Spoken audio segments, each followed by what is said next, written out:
am here with Erin, and today we're going to continue our series called So You Want to Be a Zookeeper. Erin has some zookeeping experience under her belt, so she's going to share with us kind of her journey and how she got to where she is now and the positions that she's had historically. So I'm going to try to not talk a whole lot, Erin, and I just want you to give us a little story of like how your career went, how'd you get your start and all that good stuff. Yeah, so I actually got my start wanting to be a veterinarian. I worked at a veterinary hospital in high school and through college, and I also worked at a dog boarding facility. And during that time, I also participated in a zoo camp at Busch Gardens, which really kind of shaped what kind of animals I wanted to work with as a veterinarian. Obviously, I did not end up going down that vet path, but going to Busch Gardens and doing that zoo was kind of like eye-opening. I was like, wow, exotic animals, how cool. I love the conservation, I love the education, and I enjoyed the guest aspect as well. And then from there, I started to do some internships. And kind of, again, I was thinking about the vet stuff. So I did some exotic vet internships, and I ended up really liking the husbandry side of things during rounds. And we would kind of rotate what we were doing. And that's really what I was starting to fall in love with. So from there, I took another internship, more zookeeping related. And then I was really lucky right out of college, I was offered a seasonal position. So it was just about 6 months, and it really kind of got me going, getting that experience working in a zoo and learning how to communicate with others. And then from there, I moved on to another zoo as a relief keeper.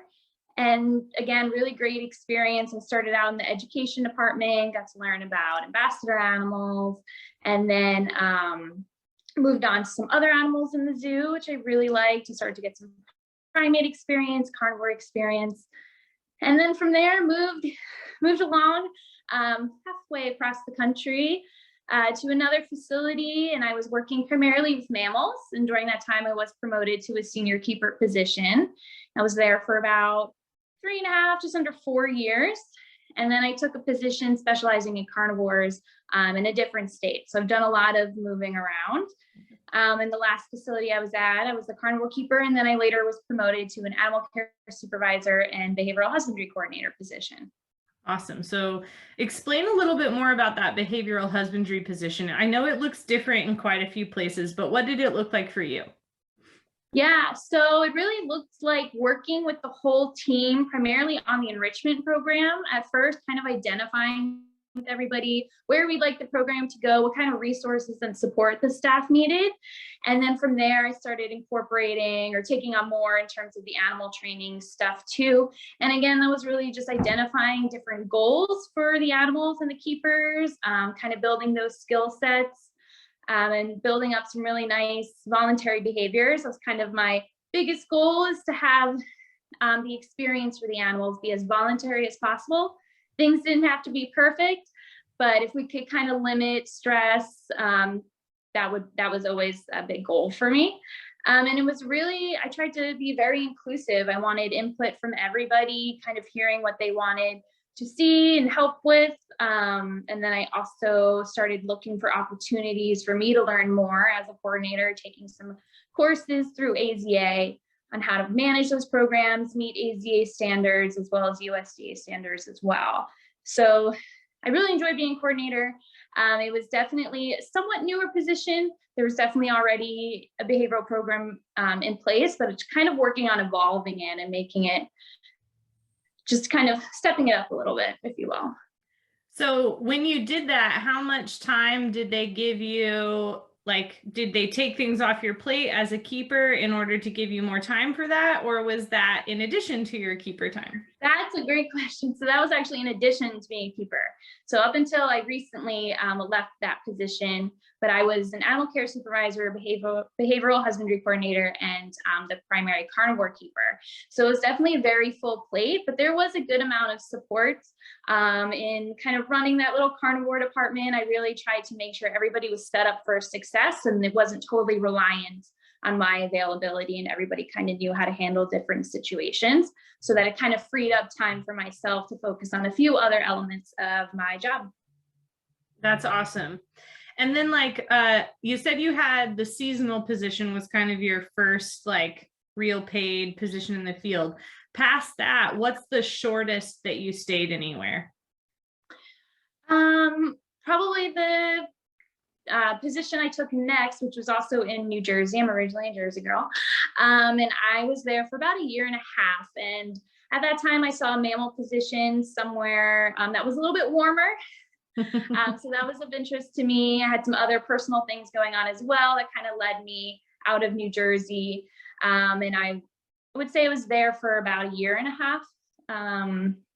And yeah, a lot of different reasons why I really, really loved that facility, but I was really looking to focus more on mammals and get out of the snow at the time. And you were a relief keeper there too, so not necessarily your own string in your own area. Yeah, right? Yeah. Can you talk a little bit, like, so you've moved around a lot. How long, like, do you have tips, like, because in my opinion, sometimes there's this either honeymoon or I don't know, really awful time period. So either it's like 6 months of I don't feel like I fit in and I don't know where I belong and I don't feel like I have friends here, or it's 6 months of like this is perfect and everything is great. And then there's kind of a tipping point. Have you noticed that, or is there a different time frame you've noticed? I have noticed that. I've noticed both, kind of initially feeling like you're not quite fitting in, you're not sure if you are enjoying it, and as well as things are going really well and you suddenly are just not really feeling it. So I've definitely experienced both, and I've seen, I would say primarily throughout my career, primarily people are enjoying at first and then later on, or maybe looking for something else or another facility.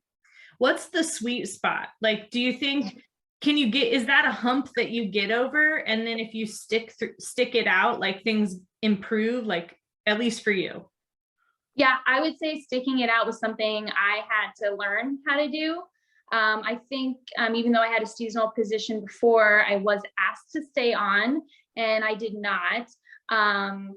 It just kind of like I was in that arena where I was kind of looking to kind of move on to a different facility. And I do think about if I had stayed, what my career maybe would have looked like.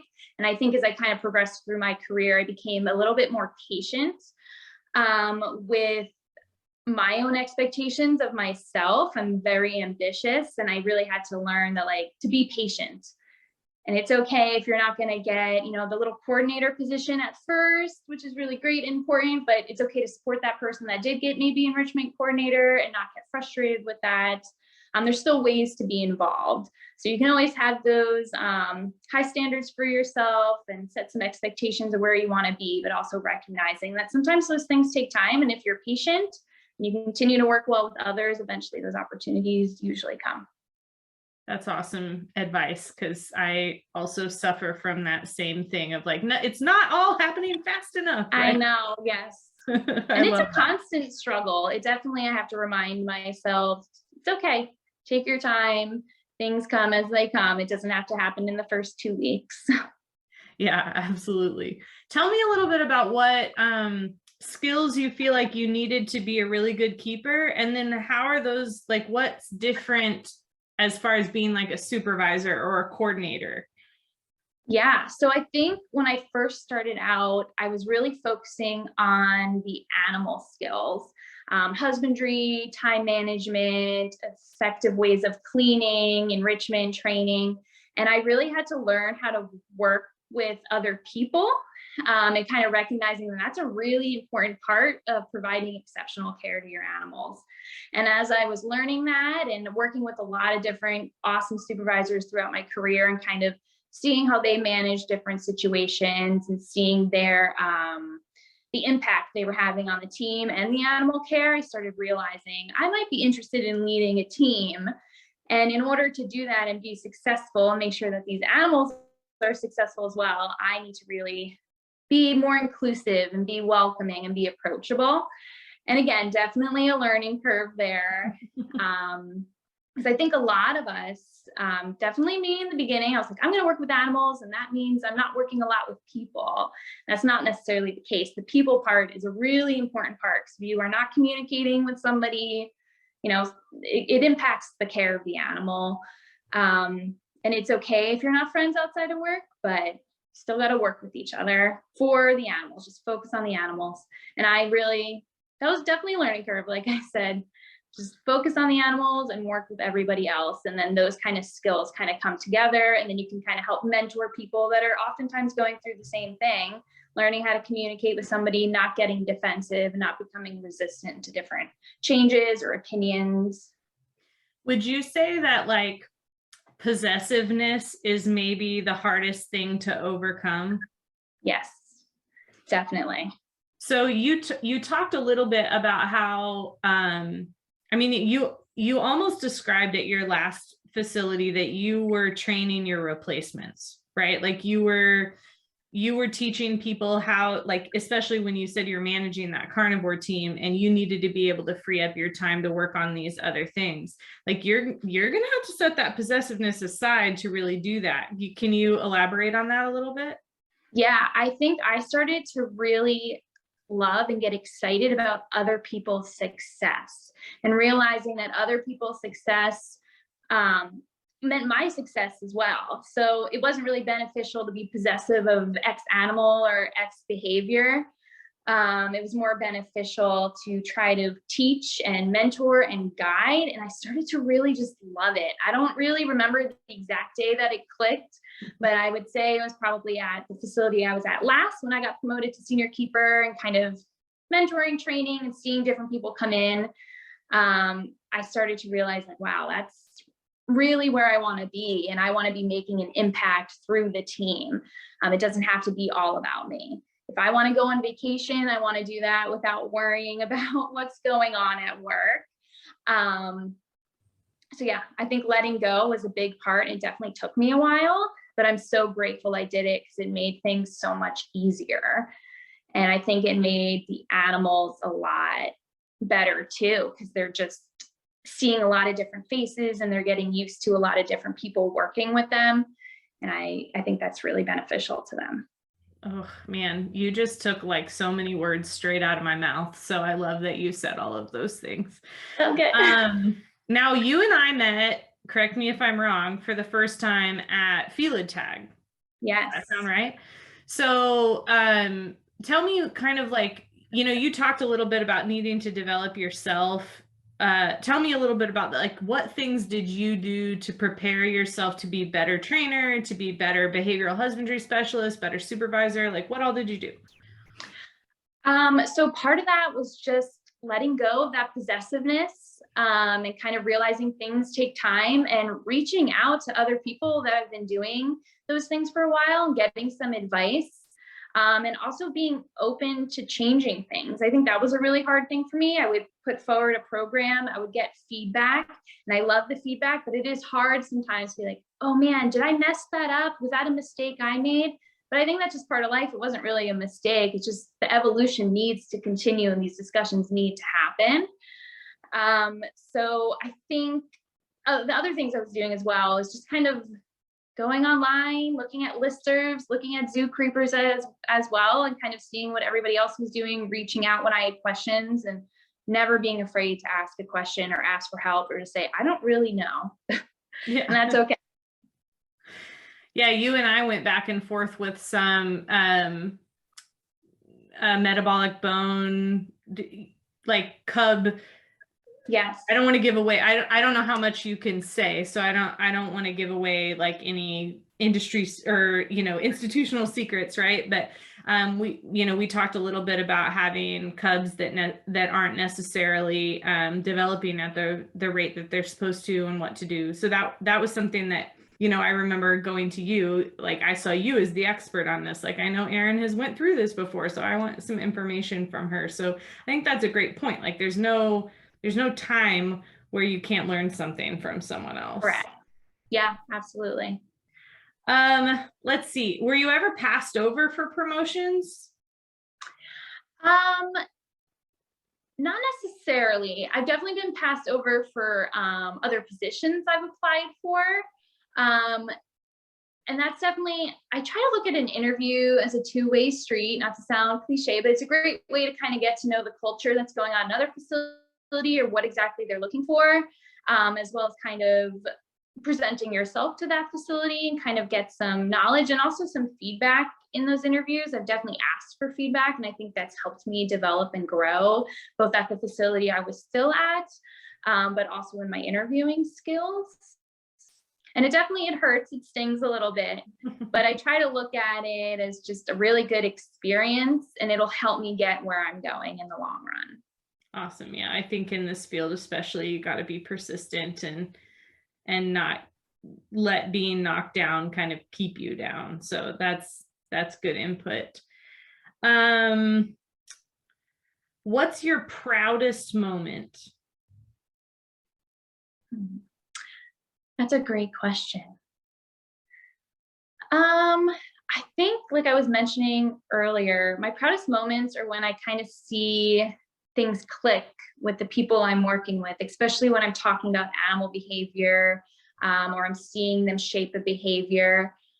Those are always my proudest moments. I'm like the little paparazzi mom. I've got my phone. We talk about it afterwards. I send them the video. I send them the photos. Like, it just like fills my heart. I love it so much. And those are always my proudest moments. And there's been times one-on-one with the animals, with my training or my management of animals directly, that I've been really proud of. But overall, I would say my proudest moments are always when I'm seeing somebody develop as a keeper and as an animal trainer, and I see them starting to really build that relationship and make some progress. That's awesome. Do you think the only trajectory, like the only way to grow in this industry is to move into leadership? Or do you have examples in maybe, I mean, like you obviously went that way, but do you have examples of people that you've worked alongside that weren't necessarily, didn't have the communication skills or the desire for that, but still were able to grow and develop? Yes, I definitely have seen that a little bit. And I think working with that individual to kind of identify what their desire is. I mean, you don't necessarily want to be maybe a manager or supervisor, but there's still maybe some tasks you can take on and you can handle or delegate out a little bit with some oversight. And that, I think, helps build some confidence in those keepers as well, and lets them feel like they're really on a team and they're being inclusive of other people, and they're also kind of allowing their thoughts and their kind of ideas come to light and see how they kind of play out. I have found that some people get really nervous about titles. Sometimes they are not really sure if they want to be a primary of something or a lead keeper of something, even though in my opinion, maybe I think they have the skills and I know they can do it. So building their confidence little by little, but also respecting the fact that that's just not something they're interested in, and that's totally fine. They can still take on little projects. The facility I was last at, maybe that's a lot of the red panda breeding and the red panda cubs and camera setup and whatnot, and just little tasks here or there that lets them feel included, like they have a part in it. But again, somehow a little nervous about the titles, but that's okay. Yeah, I think it either goes one way or another. They're like, oh, I don't want that title, or like they're so focused on what the next title is. Yeah. Awesome. What would be your advice? New person getting in the field, what would you tell them? I would tell them to keep an open mind. There's going to be sometimes a lot of different input from the people you're working with, their feelings on the facility, on management. Just keep an open mind. Definitely take things in, sometimes with a grain of salt, and feel free to like come up with ideas. Don't be nervous. Don't worry about being the new person. And I think the delivery of some of those new ideas or concerns really will help you in the long run. I think if you're kind of open to maybe, the zoo's bringing dinosaurs on grounds, but you're kind of nervous about that, you've never seen that before, respectfully asking a manager some questions is usually a better route to go than talking with your coworkers about it and kind of building up some frustration towards it. Definitely, I think it's okay to vent. We're all human. Yep. But I would say definitely keep an open mind, listen to everybody, and if you have concerns, definitely speak up, and do so in a respectful manner. I think that'll help you go a long way. Awesome. So I know you're in transition right now, right? You said you left one facility and you don't, at least I don't think that you have anything lined out yet. tell us a little bit about that experience, if you can, or if you want to. Yeah, so it was a really hard decision to make. My husband got a great job opportunity elsewhere, and it was really hard to let go. And I think that's part of my progress as a keeper and then a supervisor, of letting go of that ownership and possessiveness. Like, I felt good leaving. I felt like I never held anything. So people know exactly what to do if there's an issue or for breeding something. Like, I felt like I set up a really great team that's going to continue to keep that inclusive environment. So I felt good. And then, yeah, I'm looking at a few different options. I'm interviewing for some things right now that are a little bit different, but still animal management. So yeah, we'll see what the future holds. That's exciting. What do you think is I have one question and then we'll wrap it up. Like, what do you think is the biggest problem or the biggest worry that you have for the zookeeping industry right now? I think culture. And I think that encompasses a few things: compassion fatigue, people kind of feeling a little understaffed and underpaid, which I think is very relevant.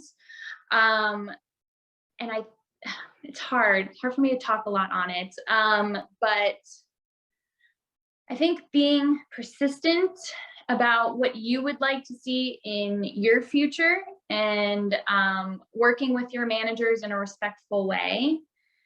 It is really hard. There's a lot of great ideas out there. I think, gosh, I don't know. Well, can we edit this part out a little bit? Yeah. No, I think you're doing great.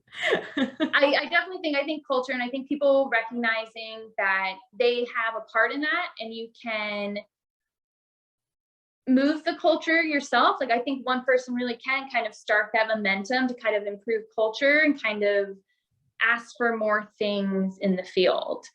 And I think if people, not all the time, but I think for the most part, if people go to managers with some understanding, it's hard, honestly. There's so much I want to say about it. Yeah. I don't want to like step on any toes. But I think one of the things I learned being a supervisor is decisions are not as easy as they look. There's a lot that goes on. And it was really eye-opening for me. I kind of was seeing it as a senior keeper and then becoming a supervisor at another facility. And there were some things, at the facility I was at before, we were very transparent, but there were some things that we couldn't really answer questions. And that was kind of part of being transparent, is we don't really know either. And yeah, it's not as easy as it looks. I think and that's I would say, great. Yeah. I think like that right there is like, I think what you're saying, let me see if I can sum it up, because I have more broad input, right? What you have seen in your experience is what I think we see many places. There are exceptions. There are things that happen in any workforce that are unacceptable, right? And that's not what we're talking about. But we're talking about in general, like, it's a two-way street. It's shared responsibility. You can't put all the onus on management or leadership to improve culture and make things better. And they can't put 100% of it back on you, right? We've got to meet somewhere in the middle. And that so often things from one perspective look like, well, just do that. And it's always more complicated than that. So nice plug. I actually have a blog series called It's More Complicated Than That. So I think you did a great job of pointing to that. It's just not that easy. And so really going, when you do go to someone, having that empathy, and you said open mind is excellent. Yeah. I think you summed that up very well, and you handled it nicely. It was like a roller coaster ride when I was trying to sum it up, but yeah. You're good. Well, anything else that you want to share? Like, I'm hoping that our audience for this is like young zookeepers, but also people who are maybe trying to break into leadership a little bit. So anything else you'd want to share with that audience? Yeah, I feel like I keep kind of saying it like a broken record, but the kind of openness and the inclusion is going to really go far, because as a leader, you want to lead. You don't want to be the boss of anybody. You want to lead the way, and you want to be open to other ideas. I think sometimes people get nervous when new people start and they come with a different background. It's like, well, no, that's not how we do it here. And there's definitely some truth to that. But it's definitely like, look at it as a great opportunity for your own evolution and your own growth as well, because it's going to help you in the long run. It can definitely be nerve-wracking at times if you're hearing different ideas and you've only ever seen it one way, but being open, being inclusive, regardless of where you are in your professional trajectory, is going to go a long way. It's really my PSA. I like it. We'll put it on a shirt. Yeah. Be open, be inclusive. Yeah, that's perfect. Erin, I want to thank you so much for your time. Everyone, I hope you got some great information from Erin, and feel free to comment or reach out, and I can put you guys in contact if something that she said really stuck with you and you want to know more. And join us for the next series. So we will be back soon.